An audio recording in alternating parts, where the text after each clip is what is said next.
Ténissé en Bourgogne. L'histoire ne retiendrait pas le nom de ces charmantes bourgades, si ce n'était son église, pur roman du XIIe siècle. Son lavoir, et surtout, l'un des derniers passages à niveau gardés de la SNCF. Ténissé, 8 heures du matin, la brume se lève. Nous sommes à proximité de Blaise-y-Bas, au pied de la fameuse rampe qui a vu, au seuil de Bourgogne, au Laume, bien des locomotives à vapeur planter un chou.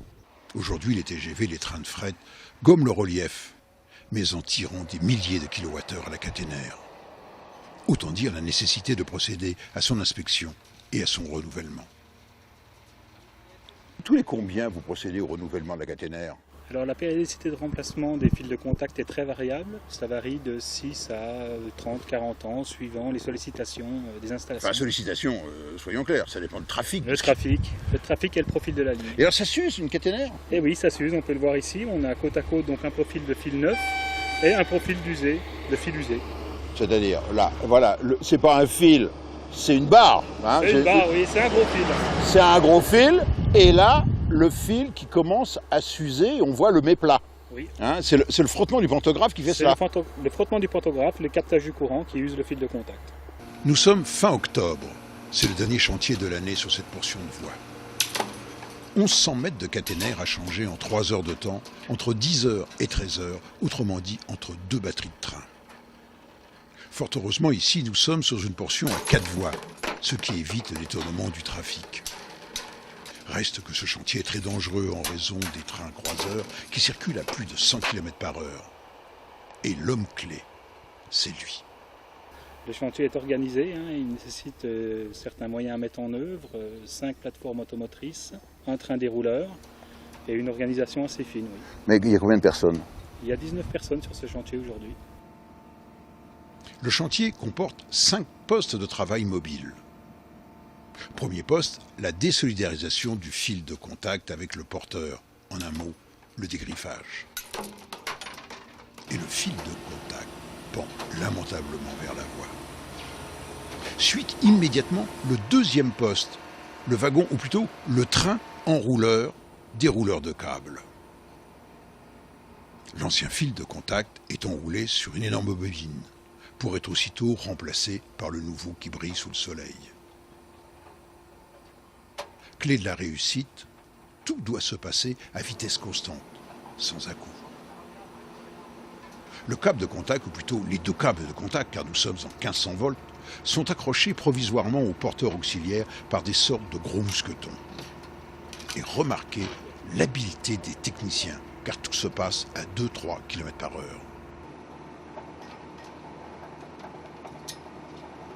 Troisième poste, on accroche le câble de contact au porteur à l'aide de suspentes. Enfin, quatrième poste, le griffage ou verrouillage de la fixation. Petite explication.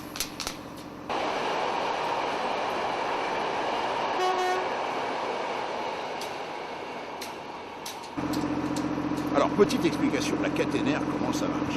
Caténaire, ça vient du mot latin catenale, autrement dit chaîne. Et oui, c'est un ensemble d'éléments auxquels est accroché le fil de contact. Alors, je vous rappelle, regardez, le fil de contact, ou plutôt les 2 fils de contact sur lesquels ici frotte le pantographe, c'est du fil électrique, ou plutôt, vous voyez, c'est de la barre. Et une barre qui est une barre rainurée. La partie contact est ici, et là, il y a des rainures pour permettre la fixation. La fixation à quoi ? À une chaîne. Regardez bien.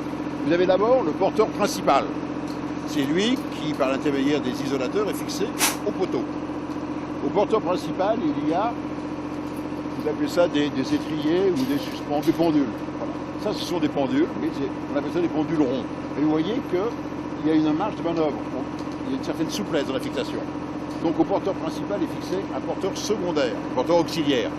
Et au porteur auxiliaire est fixé par l'intermédiaire, vous voyez, une espèce de pendule qu'on appelle pendule plat, moi je dirais des étriers, est fixé le fil de contact. Et comme ici, sur Paris-Lyon, en 1500 volts, il y a 2 fils de contact, donc régulièrement on alterne, un étrier d'un côté, une suspente de l'autre, un étrier de l'un, une suspente de l'autre. Alors, quant à la fixation du fil de contact, c'est assez étonnant, elle est purement mécanique.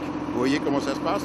Il y a deux pièces métalliques, ces deux pièces métalliques, on appelle ça le griffage, qui vont venir s'encastrer avec forme, en quelque sorte c'est un emmanchement conique, ce sont des coins. Et vous avez vu dans la période de griffage, ils donnent des coups de marteau de façon à coincer le fil, et le fil est en quelque sorte, vous voyez, est accroché, fixé ici, par ces rainures. Voilà, c'est tout simple, mais encore fait. Et ce qui est le plus étonnant, c'est la vitesse à laquelle avance ce chantier.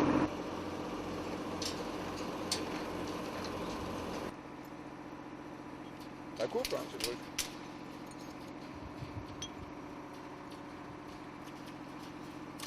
Reste à fixer les contacts d'alimentation en 1500 volts.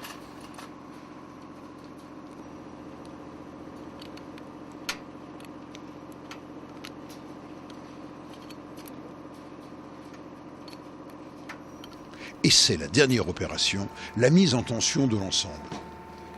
On accroche les câbles de contact à des câbles de traction. On contrôle la tension au dynamomètre. Et l'effort est ensuite repris par des contrepoids au pied des poteaux. Les fils de contact neufs, là, sont tendus à 1700 décanewtons par fil de contact. Disons en français dans le texte, 1700, une tonne 7 quoi. Une tonne 7 par fil. Donc les relevés d'épaisseur sont faits suivant les sollicitations, à une certaine périodicité. Donc tous les 2 ans généralement là, sur l'axe Paris-Lyon. À l'issue de ces mesures qui sont soit manuelles, soit automatiques avec des engins de mesure, on exploite les données, on calcule une épaisseur moyenne du fil de contact sur toute sa longueur et on adapte en fonction la charge des contrepoids. Rendez-vous l'année prochaine pour vérifier l'état de la caténaire et enlever quelques contrepoids.